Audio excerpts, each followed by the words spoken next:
Hi, my name is Michael Wolf Segal. You may be more familiar with me as the farmer in the sky. This is my cannabiography, my piece of dope history.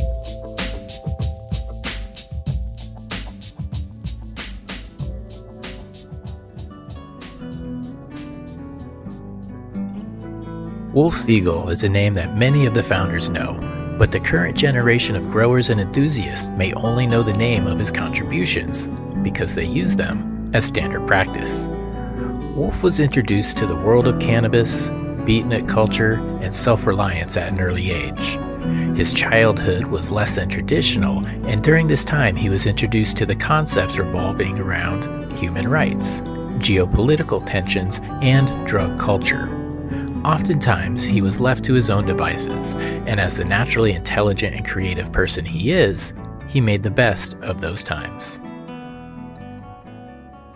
I was born to a violinist named Abe Segal in Greenwich Village. They called him Crazy A.B. Segal in Greenwich Village in the 50s, and a very, very smart lady named Ruth. My parents were beatniks. For those who are young enough to not know about them, the beatniks are where the hippies came from. The beatniks were about jazz. They were puffing reefer in the 50s in Greenwich Village. And among the people that my parents were puffing reefer with was a writer named Jack Kerouac, who wrote a book called On the Road that developed into a lot of what the hippie culture grew from. I'm told by my 87-year-old Aunt Sarah that my parents were puffing reefer with their circle of friends in the 50s. So I can honestly claim, and this was while I was in utero, so I can honestly claim to have smoked pot with Jack Kerouac before I was born. You've seen or heard the bumper sticker, I have THC in my DNA. For me, based on that, it is literally true. And it may very well be that that is a piece of why I've become who and what I've become. People have to understand that the hippie thing had started down in California, in Haight-Ashbury. And the scene in Haight-Ashbury in 1967, if you walked down the street, people would be asking you, do you want to buy a lid, acid, mescaline? And I mean, not just one or two, a lot. It was like a street bazaar. And social phenomenon are a lot like the ripples from dropping a rock in a pond. So the rock that was hippie dropped in San Francisco in 66 and 67 gets to Seattle in 69. So to 1969, my mom was still Ruth Wolf, lady journalist for Seattle Magazine. And she wanted me to go and see what it was like to sell the Helix, which was the underground newspaper in Seattle. And while I was there, I met this Mexican guy named Frank and his old lady Ginger and their little kid Chuck and their dog Duke, and started hanging out with them that summer. And they dealt on the street. They dealt pot.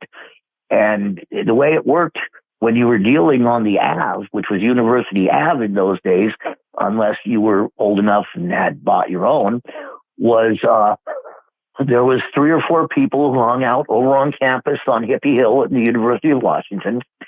And you would run over there. They were what we called fronts.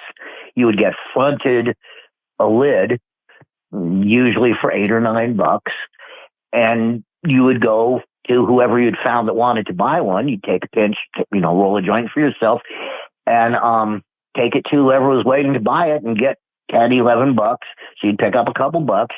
And if you sold 4 or 5 lids in a day, you had enough to, $10 bought a lot of food in those days. You'd probably be flopping at some crash pad.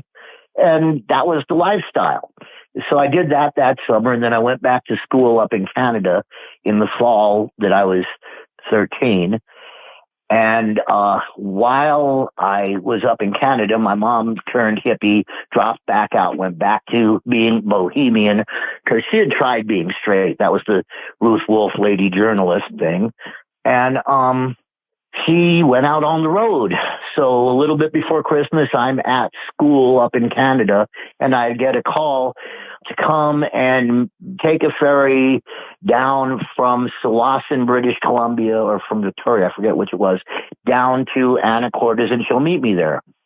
So I get there, and there she is. She hasn't got a car. We hitchhike down to Seattle. A couple days later, the guy she had fallen in love with calls her from Anchorage and wants her to come up there. So she goes up there to be with him and leaves me with a couple of guys 3 or 4 years older than me who also happened to deal on the street. And so that was how that happened. My mom ended up getting busted. Well, she got busted on my birthday. They called me on my birthday and then walked back to their trailer on Kodiak. She and her guy had gotten busted for giving a minor some acid and some hash in Kodiak. She ended up doing 6 months in prison up in Alaska, and I was on my own in Bellingham. I ended up going up to Bellingham because some people that I knew were up there, and it worked out. My childhood prior to 14 is basically the story of a series of, basically serial abandonment, which is how I ended up in Bellingham alone at 14. Home ran away from me again. But the first time that I ever smoked cannabis, my mother and stepfather were in their bedroom. We lived on Bitter Lake in Seattle, and they called me in and said, look, you're going to start running into people at school that smoke pot and that do other drugs. We're not going to tell you not to do that. We smoke pot. We've done other drugs. What we want is, if you want to try something, come to us. Let us be sure that what you're getting is the real deal, is clean, and that you don't get in trouble taking it. And do you want to try this? And I said, sure. And that was the first time I smoked pot. And like many people, I didn't think I was getting off that first time I smoked pot. I didn't notice anything different. But my stepfather said, you may not notice. Here's some things that you might look for. Hold your breath and count and see how long it seems to take. And he was right. It seemed like time was different. And he said, move your hand through the air. You see how it looks like there's trails of light in back of it? That's the pot.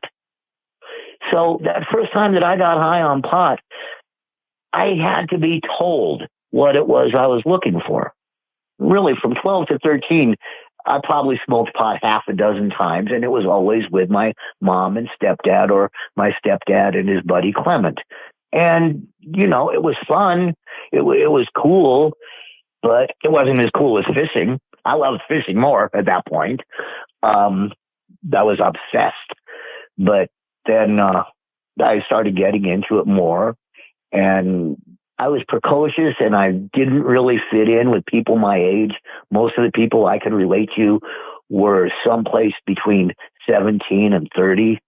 And they were all at that point into smoking pot, and they all laughed and thought it was really cute. This youngster was getting high. I was a baby hippie. I was a teeny bopper, but I was able to hold my own intellectually with them. And so they kind of got off. It was cute because, it was sort of like a talking monkey. It's surprising when a 12-year-old or 13-year-old can come out with these long explanations of, for instance, why we didn't belong in Vietnam. And so, I sort of created my own little niche. And then when I was out on my own, I fell in with a bunch of really good people up in Bellingham. And there's someone, the late George Kenneth Fox, Rise in Power Kenneth. I attribute the fact that I didn't grow up to be a serial murderer or other weirdo to taking a lot of acid and being exposed to George Kenneth Fox and his old lady, Linda, who modeled healthy behavior for me. It was the first time I had ever really been around people who were loving and kind and generous and knew how to be people. And between being around that and the acid, I stopped being full of fear, anger, and hate, and learned to try to make the world better. And Kenneth modeled behavior that I would like to believe I have attempted to emulate. Kenneth was opposed to the war in Vietnam. Kenneth did not run off to Canada. Kenneth did not go into hiding. He flat out refused to be inducted. And when he refused to be inducted, he got put in prison down in Safford, Arizona. And one of the things I did when I was out playing Michael Marijuana Seed, I figured I was already as far south as Davis, California. So I hitchhiked the 1,000 miles or so to Safford, Arizona, not knowing about Bureau of Prison rules.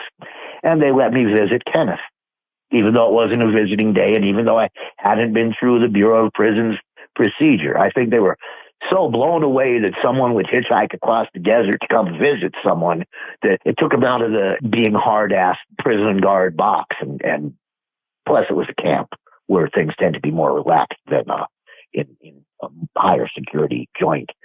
So I got to visit Kenneth, and then I went back and finished doing what I was doing that summer. But that was how I first smoked pot and how I made the step from being a total mental cripple, emotional cripple, because I really was, to working on being what my grandmother would call a mensch, trying to do the right thing as much as possible. Obviously not succeeding all the time, who does, but at least trying. Aspiring gardeners today have almost infinite resources to tap when it comes to tips and tricks for growing cannabis. Pre-internet, this was not a luxury most people had. It is safe to say that within the first few years of cannabis growing, growers learned terms like sea of green and screen of green, also known as SCROG. These techniques aren't ancient practice. They're actually something that came from the mind of Wolf Segal. What we consider commonplace today was once cutting edge, and it was Wolf Segal who first wrote about this technique in the pages of Sinsemilla Tips magazine. Later on, he smuggled out the blueprints for the screen of green technique under the watchful eye of the law to be published worldwide. Listen in as he describes the origins of these techniques. And this is where I got the first clue to what would eventually become the sea of green method. When I got there, my friend Mike had planted a huge number of plants, but he had had so many plants that one plant hadn't gotten planted, and it was growing out of a little 6-inch brown terracotta pot right next to his front door, and it was about 24 inches tall, and it was a solid baseball bat of flower. And I looked at it and I went, wow. And he said, yeah, it's kind of cool. I didn't have time to plant it. The roots have grown down through the hole in the bottom of it and look like that. I might try doing a bunch of those like that next year. And I said, wow, that's really cool. He didn't try it again the next year. But that was the sort of the first conscious clue. So then the next clue to what would become a sea of green happens the following summer. I'm back over in Seattle, up in Ballard, which is a neighborhood there. And there's a place called Sunset Hill, which is a hill above the beach at Shilshole Bay and Shilshole Marina. And running along the bottom of the bluff that is Sunset Hill, maybe 50 feet from the bottom of the bluff, is a railroad track. And on the other side of the railroad track is a blackberry patch that runs, it's about a 3.5 mile long by maybe 100 to 125 feet thick patch. And I went, because I had had some reversals and I needed to plant. I didn't have a place to grow. And so I went to, a friend of mine lived on Sunset Hill above the bluff. And I said, hey, can I stick a bunch of little plants here to move down into the blackberry patch? And my friend John said, yeah. So I set 2 upside down pallets up on the roof of the shed in his yard, and I stuck a whole bunch of plants in 20-ounce solo cups on there. And what I would do is before the sun came up, I would come load up a backpack with water or plants, and I would go down and I would do my little Viet Cong number on the blackberry patch. I had little handheld clippers, the little tiny wisp ones, and I would cut tunnels very, very carefully, cut a tunnel in. And then when I'd get to the middle of the patch, I would cut a bunch of the stalks and pull the blackberry plants down under the ones I hadn't cut so they wouldn't make brown splotches in the middle of this that could be seen from overhead. And I planted about 2.5 to 3 miles every 100 feet or so. I put 2 or 3 plants. Now, I planted a mess of plants there. I ended up getting quite a few. I think I pulled 5 or 6 pounds out of that long stretch, which with what money was back then, that wasn't a bad crop. It wasn't a huge crop by any means. But I managed to pull a crop out of there, but I didn't get all of the plants down there. There was about half a dozen of the plants that were still in the 20-ounce solo cups in the upside-down pallets on top of my friend John's shed. And John and his wife and I kept them alive all summer. And what we ended up with there was these 18-inch long buds out of these 20-ounce solo cups. That was the second clue to what would eventually become Sea of Green. The final clue to Sea of Green, the method, was looking at a 6-foot plant, actually a bunch of 6-foot plants, and going, there's only really 18 to 24 inches on that plant that is worthwhile. Everything below that is junk. And yet we're growing 4.5 feet of what we now would call Larfin lumber. And I started thinking about that, and 2 new developments had come along in growing indoors. One was what we were calling the mother plant method, which, everyone goes, well, duh, but taking clones hadn't made it into cannabis until in the 80s.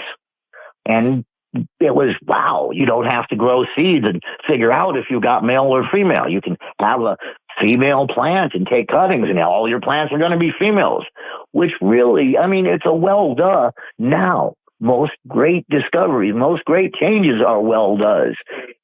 It's sitting there waiting to be discovered, and no one does until the first person finds it, and they talk about it, they publish it, they make people aware of it, and everyone else goes, once they see it, well, duh. Most of the great discoveries have been well does, I believe. And certainly in cannabis, this is true. Because, for instance, Sea of Green really was a well duh. Once you think about inverse square law, once you're taking cuttings, once you've seen that you can grow a healthy-ass flower out of a small container, it doesn't make sense to waste time and energy growing. If you can grow a plant that will be what it can be grown as a big plant, there's no reason not to grow it as a single flower, as a spear. And that was Sea of Green. Sea of Green eventually led, I got to jump around a little. Sea of Green led to the birth of Screen of Green, which was sent out of the federal joint at Sheridan, Oregon via legal mail in the fall of 1991. And it was sent out because when I got there, because of the way that sentencing was, 1,000 grams per plant for people after the date that I stipulated mine was before, I didn't want people to be getting hit for a kilogram of cannabis for a plant that, if they were lucky, was going to give them 50 or 60 grams of flower. So while that's a really high productive method because you do it 6 to 6.5 times a year on an 8-week from the flop method, it was still, for sentencing purposes, this horrendous thing. Someone might have a tray of clones and get charged with 50 kilos. So that was bad. And then Sea of Green, because of the method, people were starting to get busted for incredibly high plant counts. And so I wanted to figure out a way to have the advantages, or most of the advantages, of Sea of Green, but without the plant counts. So I sat down and I combined methods. I combined what we called candelabra, which nowadays is called manifold or manifolding, combined that with what we called plant bondage, which nowadays is LST, low stress training, and basically figured out that with a 2 foot by 2 foot screen, I should be able to fill that 2 foot by 2 foot screen horizontally with an upright meristem every 6 to 8 inches, which is what Sea of Green is. Single meristem spears at 6 to 8 inch centers, one row next to the other, ideally in square containers, ideally staggered slightly to get the volume maximum. And so I'm like, how can I do this? How can I give people these kind of yields without them facing these kind of sentencing things? And figured that out. Then I had to figure out how to get it out to the public. Fortunately, my attorney in Seattle, I won't say his name, but his initials are JS, and he's very active with HempFest, or was. But through legal mail, I was able to get the Screen of Green out to High Times. They didn't really write about it much, but a few years later, they put out a video in which what I call plantlet method was called Sea of Green. Now, this has been sort of a source of, my ego is involved in this. I came up with something that changed the face of one very small piece of human endeavor.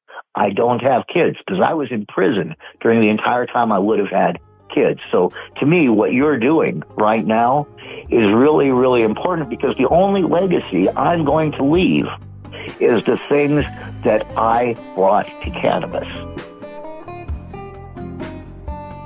Left to his own devices as a young teen, there were only a few options for Wolf when it came to being self-supportive.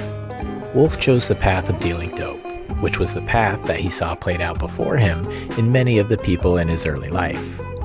While selling his lids, he started collecting seeds from the cannabis he bought.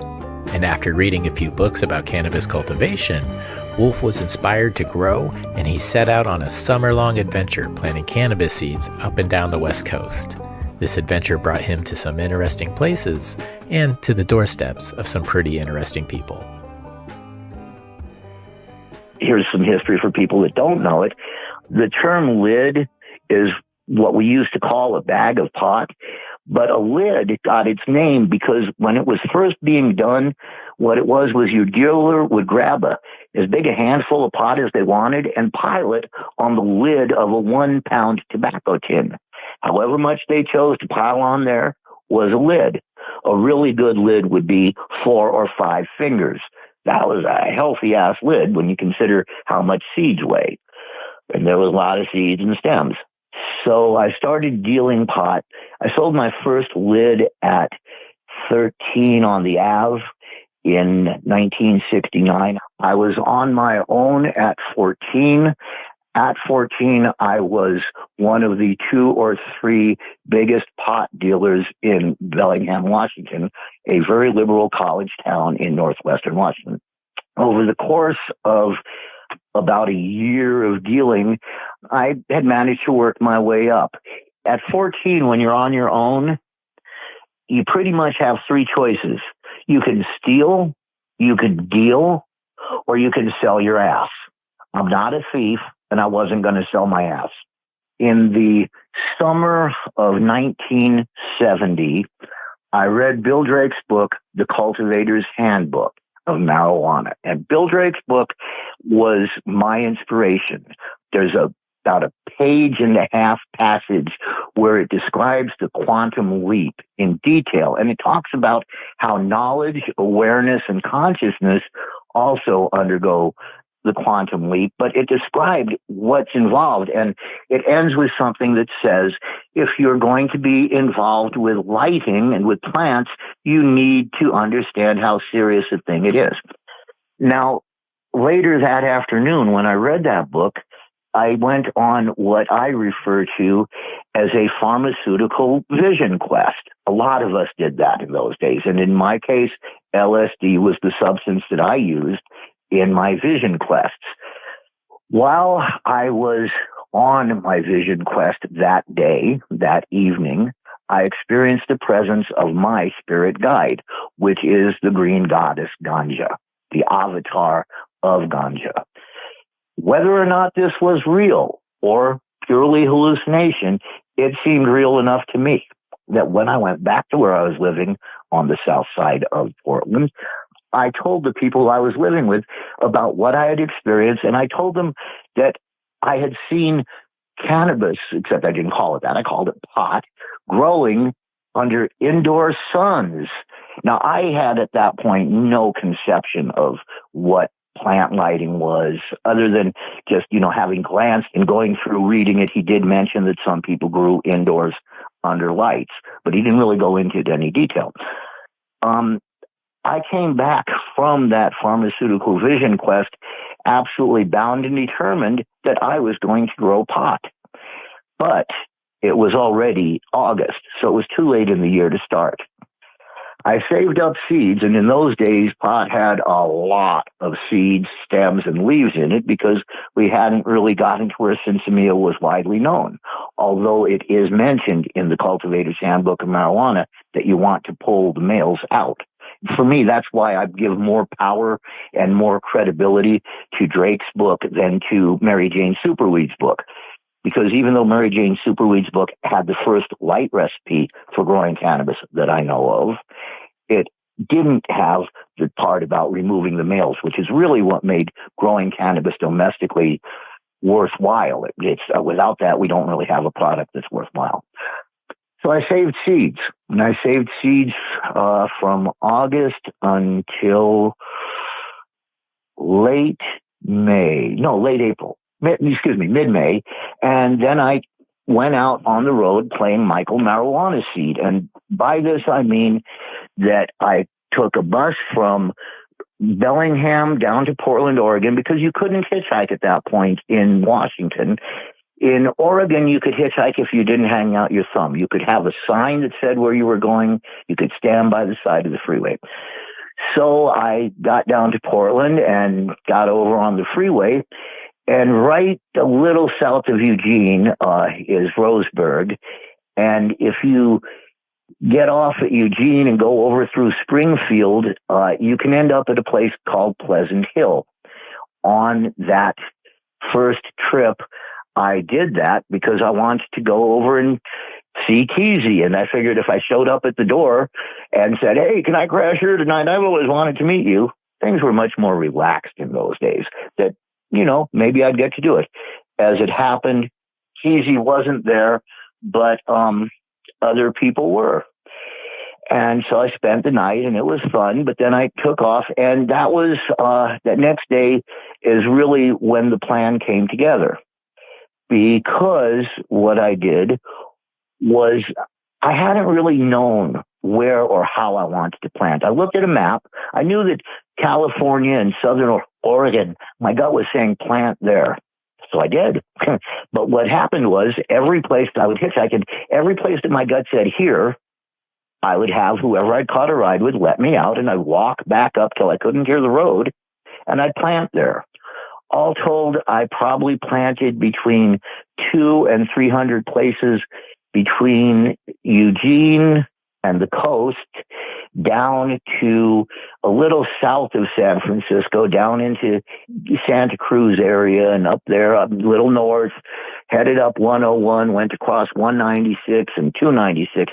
People who are familiar with what I call the Emerald Polygon, because there's a lot more of it than a triangle, would know exactly what I'm talking about. This is the cannabis growing, at least the indica-based cannabis growing capital of North America. There's no place that grows it as well as Southern Oregon and Northern California. indica varieties. Sativa varieties, not so much. Hybrids, yeah. So I'm hitchhiking and I'm getting let out. I'm planting, walking back down to the road, hanging out my thumb. If traffic gets too slow going one way, I go the other way. Walk across the road, hang my thumb out. Eventually, I ran out of seeds, so I went back up to Portland. And while I was in Portland, I heard that there was some real Sandoz LSD on sugar cubes available up in Bellingham. So I hitchhiked back up to Bellingham, and there had been, and I got some. And I had a bunch of lids. My life has been very, very wrapped up in and around cannabis. For almost as long as Wolf can remember, there were only about 15 years he wasn't growing cannabis, and those were the years he spent in prison. Coincidentally, he also took his first pot bust at the age of 15. But the time in between those two life milestones, he grew with a passion, both indoors and outdoors. Indoor growing was just starting to catch on thanks to technological advancements and curious minds like Wolf. Wolf went big, and he spent many hours trialing different techniques and devices. He would then write about them as Farmer in the Sky for Sinsemilla Tips. Through curiosity, collaboration, trial and error, Wolf pushed indoor growing advancements to a level not seen before. These contributions are irreplaceable to the advancement of cannabis horticulture. I planted that summer of 71, played Michael marijuana seed, and on August 6th of 1971, I took my first pot bust. I got busted for sales and possession with intent to distribute marijuana, and got put on probation until I was 18. I was at that point 15. It didn't slow me down any. Fortunately, I had some friends that were willing to be foster parents till my grandmother flew up from Puerto Rico to give me a place to live in Seattle, and I continued to grow. So let's see, from 15 to God, I don't even remember for sure which year. I plant outdoors. I planted my first indoor crop I planted in 1975. I read Murphy Stevens' How to Grow Marijuana Indoors Under Lights. Murphy Stevens was the pen name of Steve Murphy, the owner of the Indoor Sun Shop in Seattle. I bought a set of very high output Growlux lights from him and grew my first plants indoors in an attic on a very busy intersection in the Greenwood neighborhood in Seattle. And we got them all the way to flower. It wasn't anything real impressive. I mean, it wouldn't even make it as mids these days, but it was a crop and it made it to flower.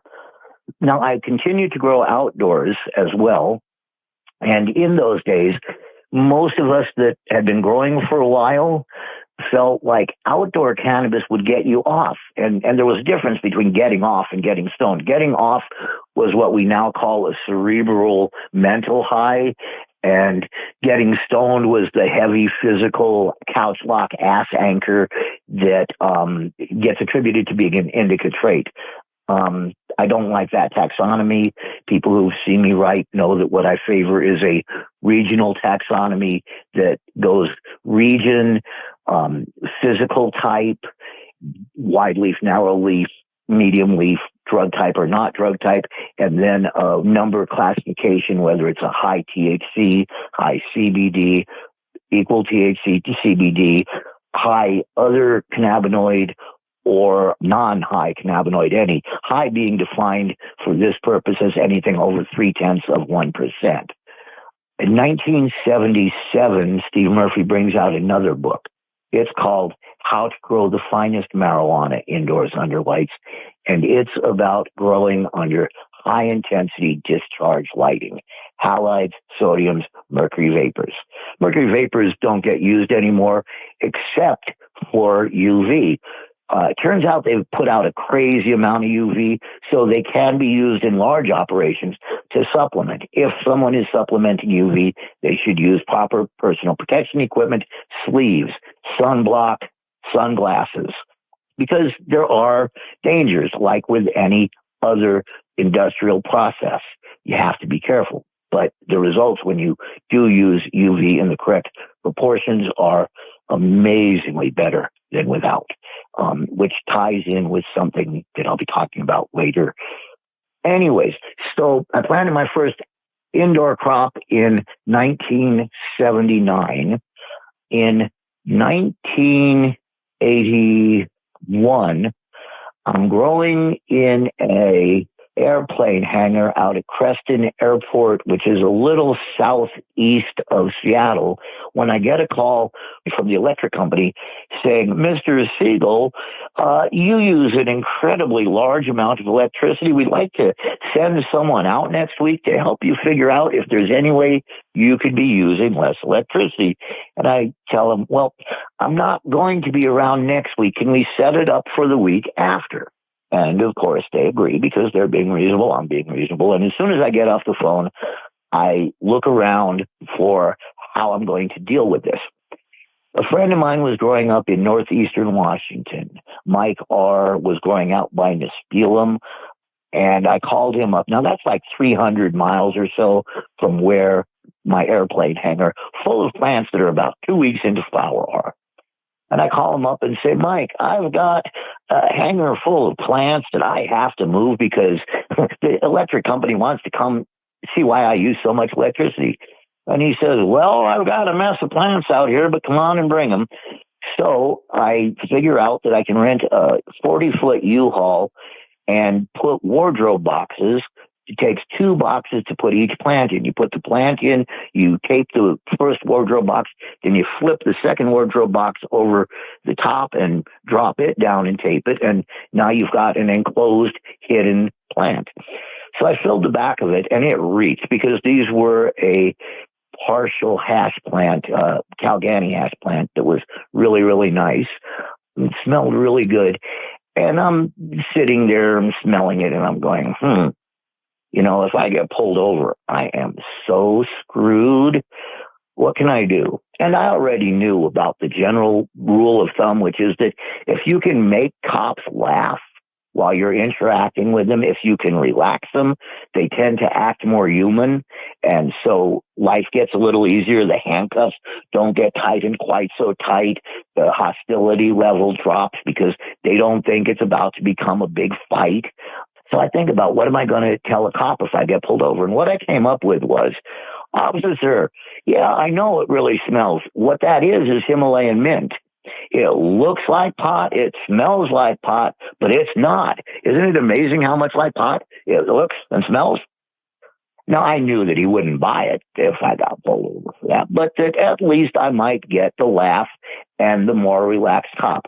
Fortunately, I didn't get pulled over. I got some funny looks at the gas station where I had to refill the gas, but it went smooth. I get up there, and this is where I got the first clue to what would eventually become the Sea of Green method. So while this is going on, I am not just dealing with Indoor Sun Shop. I'm also dealing with a company called Hydrotech. Hydrotech was run by a guy named Kevin Bjornson. Kevin and I got to be pretty good friends. Kevin is, I like smart people. Kevin is a little crazy, but he's smart. And we're talking, and what ended up happening was I would go in to buy gear from Kevin, and while I was waiting for Kevin to take care of me because he was with some other customer, I would be waiting on the customers who came in after me. And this went on for a couple of years while I was a customer. Pretty much every time I'd go in, I would end up selling gear to the next 1 or 2 customers. But while this was going on, Kevin and his engineer, or the person who did the engineering for Hydrotech, a guy named Larry McMahon, were working on some new reflector design, something that wasn't like the Chinese coolie hat cones that were the predominant reflector used. And we went through a number of different designs. I was doing testing for them and giving them input. We went through one that looked like a pyramid, 4-sided pyramid. We tried a 3-sided pyramid. We tried a 8-sided octagonal paraboloid. We realized about halfway through this process, looking at radar antennas and such, that the paraboloid shape, not a true parabola, but very much like it, which is why paraboloid, would be the most efficient reflector. And at that point, I started writing with Kevin on the column Farmer in the Sky. Both Kevin and I were science fiction fans. Both of us liked Robert Heinlein. Heinlein wrote a book about terraforming Ganymede called The Farmer in the Sky. And so we thought that with growing indoors and with what we were doing, related enough to terraforming that The Farmer in the Sky was a good name for the column. At first, it was just an article in Tom Alexander's magazine, Sinsemilla Tips, Domestic Growers Journal, which Tom had begun printing. He began publishing it in 1980, and it ran through the summer. There were 2 issues after A Green Merchant in 1990. The Farmer in the Sky appeared in Sinsemilla Tips from 1982 through winter of 1988. Writing as The Farmer in the Sky, having a nationally distributed magazine to talk about growing, gave us a podium to explore and expand growing cannabis. And that was my love, a list of some of the things that The Farmer in the Sky, me, and my writing partner, Kevin, brought to cannabis. Let's see. Sea of Green, Screen of Green. The salt and ceramic metal halides, the ceramic high-pressure sodiums, the use of sucanat as a rejuvenant for your sick plants, the first control units that shut off your CO2 if you were exhausting. First speculation in writing about the possibilities of doing sealed rooms. And the reason it was just speculation is because until we had the ductless split minis, there was no way to properly seal a room to do sealed room growing. What else? The extended dark, right? The 24 to 72 hour dark at the flip in order to bring on stronger induction of Florigen production. That was ours. And it wasn't until here probably 3 years ago that I finally learned what it was that was doing, which was changing the PR to PFR ratio, the phytochrome red to phytochrome far red ratio. Let me see. There was some others. We wrote about aquaponics before the word aquaponics had been devised. We wrote about it as organic hydroponics. UV. There had already been speculation and writing about UV. The first practical method of UV supplementation we wrote about in an article in February of 1986 in High Times. I don't claim to have brought horizontal trellising to it, but the specific method called true screen of green, which is the 2x2s done. You're not lollipopping. You're growing a plant that from the top of the medium to the end of the farthest meristem is 18 to 24 inches max. It's just a way to get the highest yield per year per square foot. And that's, if you're in commercial production, yield per square foot per year is what you're after, unless you can make up for yield with quality. If you've got the value add of having the best quality, you don't have to have as big a yields. Personally, I want to have the biggest yield of the best quality. And I mean, that's another thing. People don't seem to understand, if you want to compare yields, that there is only one method that allows accurate comparison of dissimilar techniques and technologies. You take the total yield of product per year, including if you only did one crop and you're comparing single crops, then you figure out how many of that length crop you could have done per year. You take total yield per year, you divide it by the total area that it took to produce it. And that would be including maternity ward, nursery, veg, and flower. So your grams per square foot per yield, then it doesn't matter if you did a 5-month crop, then you got 2.5 crops per year, right? 2.5 crop yields divided by square foot. There's a figure that lets you compare dissimilar methods and steps. That's the Segal formula. It has been said that for the average male, the most defining years are those from your early 30s to about 50 years old.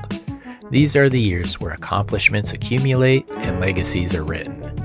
These are the years where the tenacity and curiosity of youth get cemented into a road forward.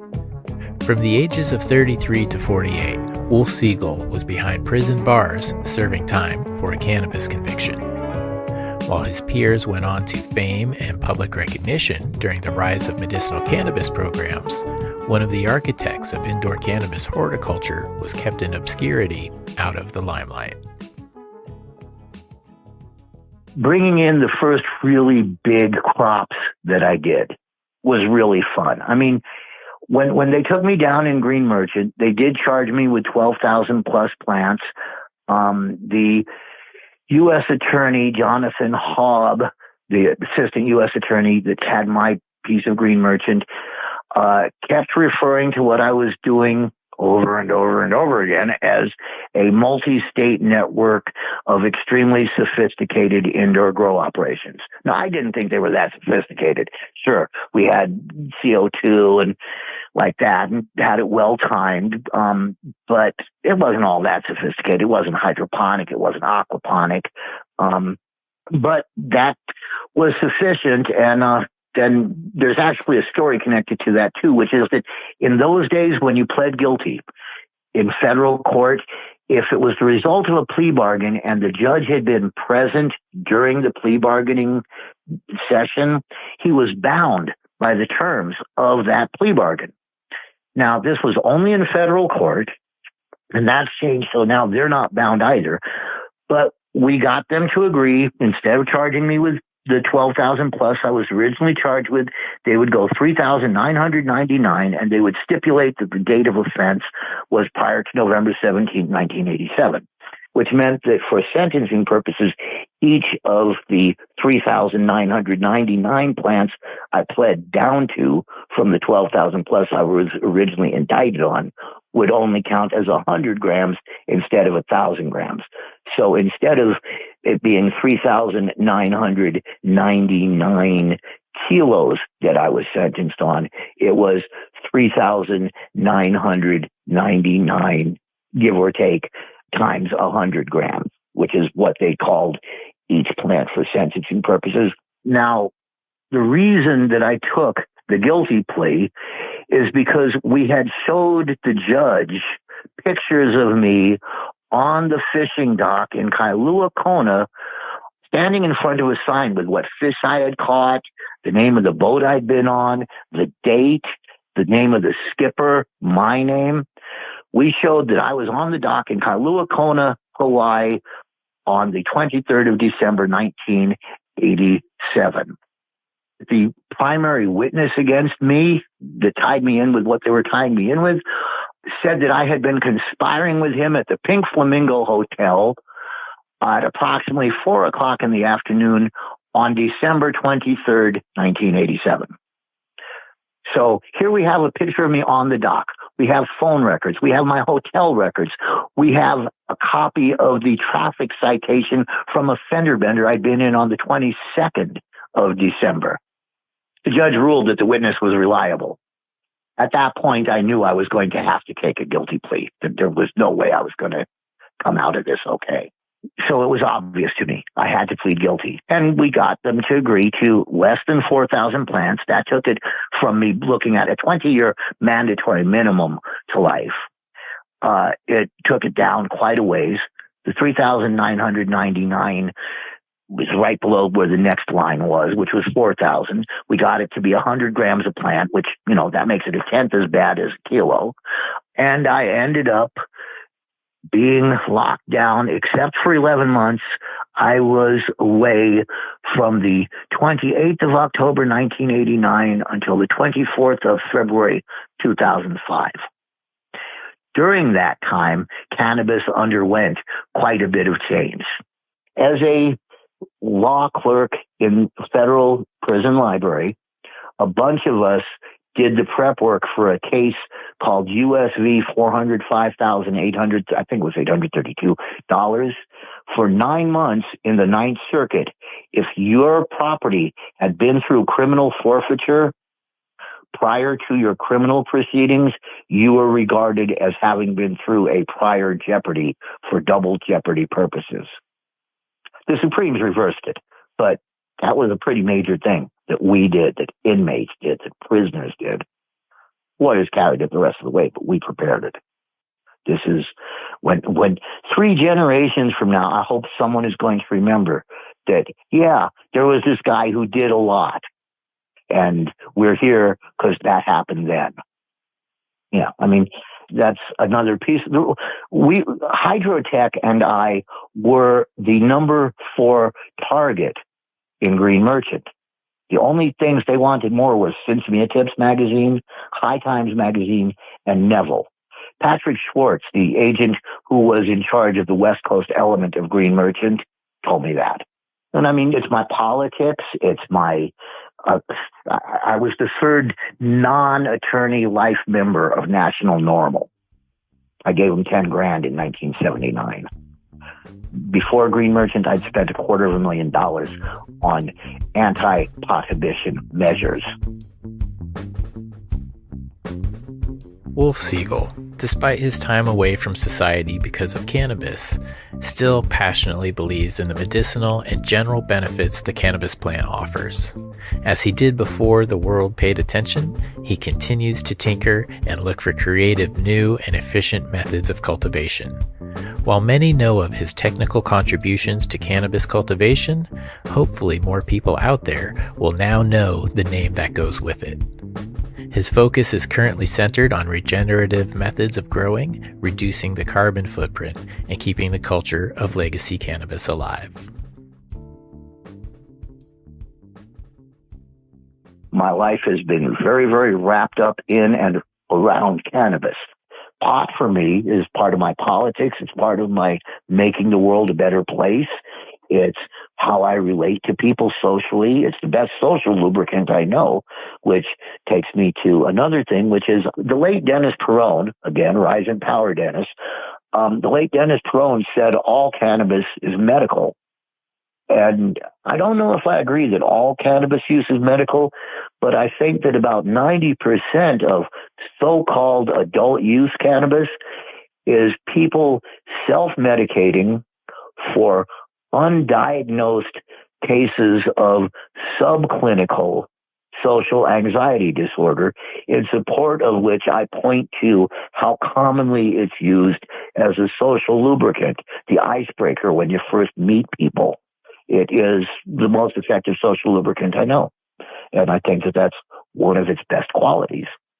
But the best cannabis experience that I have ever had was the first time that I made full ensemble cannabis extract for someone else. And it was for some parents whose kid was having a seizure. Having seizures, I should say. And I made a batch of, some people call it RSO, I call it full ensemble cannabis extract. And when they came back and told me almost a year later that since they'd been doing it, their kid had not had one seizure, that's as good as it gets. I mean, it's, understand, I have been rich because of cannabis. Before Operation Green Merchant, my end of what I was doing was $19,500 a week. That was a lot of money in 1989. It's still a healthy amount of money now. But that didn't begin to compare when a parent thanks you because their kid is not having seizures. When a vet stops having nightmares because of something you gave them, that's as good as it gets. It really is. we are going to get our culture back. We're going to go back to, I hope, there's going to be the $4 chuck, PBR, mass MSO, and MNO, multi-nation organizations producing cannabis. But that PBR and $4 chuck is all going to come from low latitudes. If people want to grow cannabis more than just for themselves, if they want to grow commercially in North America, they're going to have to step up their game. They're going to have to grow biotically. They're going to have to give light that's heliomimetic. They're going to have to start paying attention to what land races have. And they're going to have to start really, like I said, stepping it up. Because if I can grow Mazari Sharif in Balk province, I guarantee it's going to be better than Mazari Sharif grown even in Northern California. You know, as we get rid of the bullshit and as we stop being second-class citizens because of our choice in medicines and social lubricants, we'll start seeing positive change, which is all about healthy grow methods, about biotic grow methods. And that's another piece of what my current mission is. I'm very much about preaching that growing greener, using greener methods, is growing wiser. Because in the world as it is, it takes roughly 2.5 acres to sustain the CO2, to sequester the CO2 put out by 1,000 watts of electricity. Those figures come from a study done by the University of New Mexico, averaging CO2 production across all means of generation of electricity, and then another study done at UC Boulder in which they calculated what the average sequestration of CO2 per year per tree is. And we can't afford to keep doing that. All you have to do is look at the weather for the last 3 years. 30 years ago, they said if we fixed everything, things would continue to deteriorate for 20 more years. It's 30 years later. We started doing stuff like 10 years ago. Last year, Deer Island, Oregon, had a day that it was hotter than Death Valley, California. The Inuit and Inuit elders say that the sky has changed. I don't know exactly what they mean by that, but I think we may be past the tipping point. But we're certainly at a point where we can't afford to be using destructive methods, extractive methods, when there's sustainable regenerative methods available as an alternative. It's healthier pot when it's grown properly. It'll get you off better when it's grown properly. It tastes better when it's grown properly. And it doesn't make sense to spend more money to haul water from thousands of miles away instead of making our nutrients locally. Think about the gas. Think about moving things. You know, pay attention to what it takes to get the materials to you, because that is part of the footprint too. You know, I'm big on people local sourcing. So now I'm very much, the next book, the book that I'm working on now is called How to Grow Wiser, a cultivator's handbook for growing cannabis sustainably. Hopefully it will be ready this fall. But if it's ready by 420, I mean, at this point, it's about 3.5 years behind schedule. I'm having health issues. I've been homeless, but not roofless for 2 years. It's been a challenge. But we'll see how it goes. You know, I don't surrender. If someone wants to learn more about light, more about sustainable growth, more about all of that stuff, just reach out to me, wolf@farmerinthesky.com. If it's a commercial venture, I do commercial consulting. I'm always happy to answer for individuals who are trying to grow their own or grow some for themselves and a couple of other people. I'm always thrilled to answer 2 or 3 questions, help them along the way, at the very least steer them in the direction where they can find the information they need. And like, if there's one thing I hope you won't edit it out of this is to everyone listening. Love yourself, love your plants, show your love to the planet by growing sustainably. And remember that growing greener is growing wiser. There's nothing I love like growing. No one I love like growers. These are my people. These are my family. This is my legacy. When 3 generations from now, I hope someone is going to remember that, yeah, there was this guy who did a lot. And we're here because that happened then.